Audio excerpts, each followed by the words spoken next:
انا انزلناه فی لیلۃ القدر وما ادراک ما لیلۃ القدر لیلۃ القدر خیر من الف شہر۔ اے نبی اس قرآن کو ہم نے لیلۃ القدر میں اتارا ہے، اور آپ کو کیا معلوم کہ لیلۃ القدر کیا ہے؟ لیلۃ القدر 1000 مہینے سے افضل ہے۔ 1000 مہینہ کیلکولیٹر پہ کیلکولیٹ کرو، تقریباً 84 سال بنتے ہیں۔ ایک رات جس رات میں قرآن اترا ہے، اس ایک رات کی فضیلت یہ ہے کہ وہ ایک رات اللہ تعالیٰ کے یہاں 84 سال سے بہتر ہے۔ یہ ہے قرآن کا مقام۔ ہم نے قرآن کو بڑی آسانی سے حاصل کر لیا ہے، اس قرآن کی قدر ہم کو نہیں معلوم میرے بھائی۔ یہ قرآن بہت بڑی دولت ہے اللہ تعالیٰ کی، یہ قرآن اللہ تعالیٰ کی بہت بڑی نعمت ہے میرے بھائیوں۔ یہ قرآن ہمیں اور آپ کو ملا ہے، اس قرآن کی قدر کرو، اس قرآن کی ویلو کو سمجھو، اس قرآن کی قیمت کو سمجھو۔ ایک موقع ہمیں سیرت النبی کے اندر ملتا ہے جب اللہ کے نبی بددعا کرتے ہیں، کچھ قبیلے کے لوگ آتے ہیں اور دھوکے سے فراڈ کر کے، دھوکہ کر کے، فریب کر کے وہ اللہ کے نبی کے 70 ایسے صحابہ جو قرآن کے حافظ تھے، قرآن کے قاری تھے، ان 70 صحابہ کو اپنے ساتھ لے کر کے جاتے ہیں اور راستے میں غداری کر کے، فراڈ کر کے ان 70 صحابہ کو شہید کر ڈالتے ہیں، قتل کر ڈالتے ہیں۔ اللہ کے پیارے نبی کو اتنی تکلیف ہوتی ہے، 1 مہینہ کنٹینیو آپ نماز میں قنوت نازلہ پڑھتے ہیں،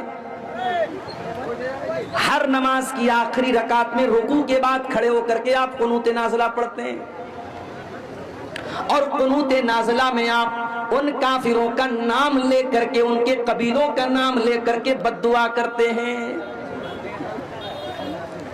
او لوگوں، تمہاری نظر میں قرآن کے حافظ کی اہمیت ہو یا نہ ہو، میرے نبی کی نظر میں قرآن کے حافظ کی اور قرآن کے عالم کی اور قرآن کے قاری کی اہمیت دیکھو کہ قرآن کے قاریوں کے قتل پر اللہ کے نبی کو اتنا غصہ آیا، آپ 1 مہینے تک قنوت نازلہ میں ان کے قاتلوں پر بددعا کرتے رہے۔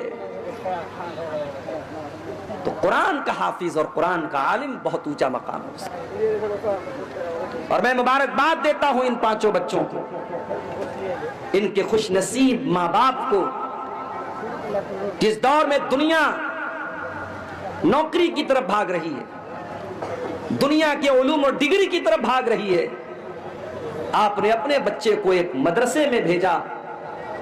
اور میں یہ بھی جانتا ہوں سیمانچل کے اکثر مدرسے جاگیر سے چلتے ہیں، یہ بچے اپنے گھر کے عزت دار گھر کے بچے ہیں، لیکن جاگیر کی شکل میں یہ کسی کے دروازے پر جا کر کے ٹفن لے کر کے کھانا لاتے ہیں، اپنی عزت نفس کو بار بار کچلتے ہیں، صرف اس لیے کہ یہ قرآن پڑھنے آئے ہیں، ان کا مقصد قرآن سیکھنا ہے، قرآن یاد کرنا ہے۔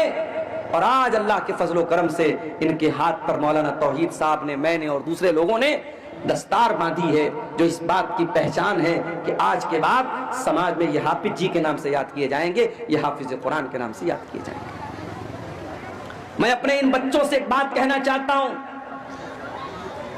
اسی سماج میں ہم نے ایسے بھی بچوں کو دیکھا ہے جو قرآن کے حافظ تو بن گئے، لیکن کچھ دنوں کے بعد غلط سنگت میں پڑ گئے، غلط راستے پہ چلے گئے، قرآن جتنا یاد تھا وہ بھلا بھی دیا، اور ان کے کیریکٹر اور ان کے کردار سے کہیں سے بھی یہ پرتیت نہیں ہوتا، یہ نہیں جھلکتا، یہ نظر نہیں آتا کہ قرآن کے حافظ۔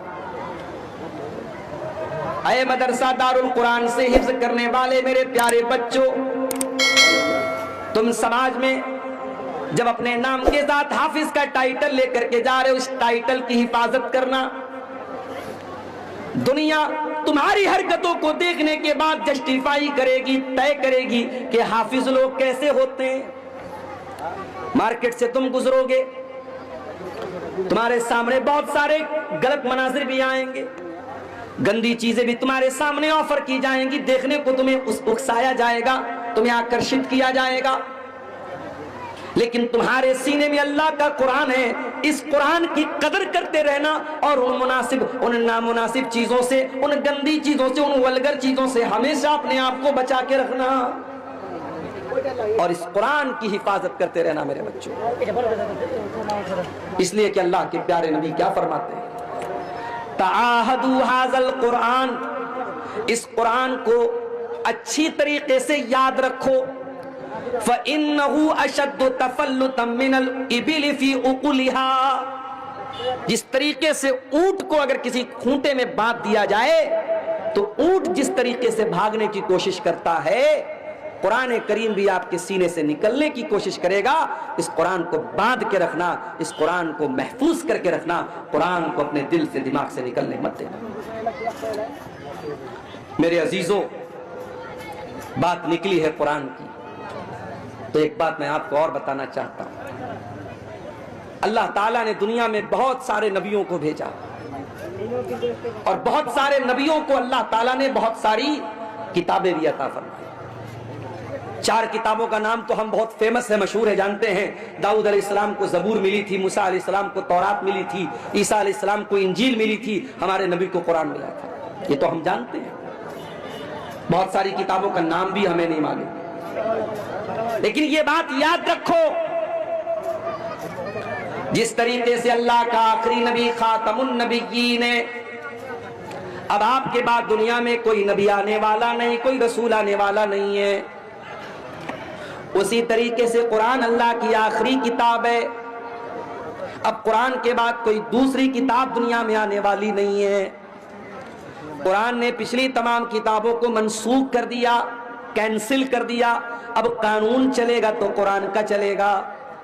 اب اگر مانا جائے گا کسی کتاب کے قانون کو، اگر کوئی کتاب بک آف لا ہے، اگر کوئی کتاب قانون کی کتاب ہے تو وہ قرآن مجید ہے.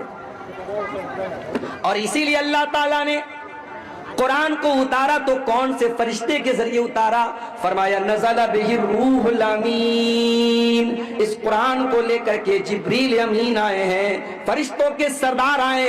تمام فرشتوں میں سب سے اعلیٰ، سب سے اعظم، سب سے بہترین فرشتے حضرت جبریل اس قرآن کو لائے ہیں. قرآن جس ہستی کے اوپر اتارا گیا اس ہستی کے بارے میں اللہ قرآن میں کہتا ہے وَمَا أَرْسَلْنَاكَ إِلَّا رَحْمَةً لِّلْعَالَمِينَ. اے نبی، ہم نے آپ کو ساری کائنات کے لیے رحمت بنا کر کے بھیجا. قرآن کا اتارنے والا کون؟ رب العالمین. قرآن کو لے کر کے آنے والا فرشتہ کون؟ روح الامین. اور قرآن جس ہستی پر اترا وہ ہستی کون؟ رحمت للعالمین.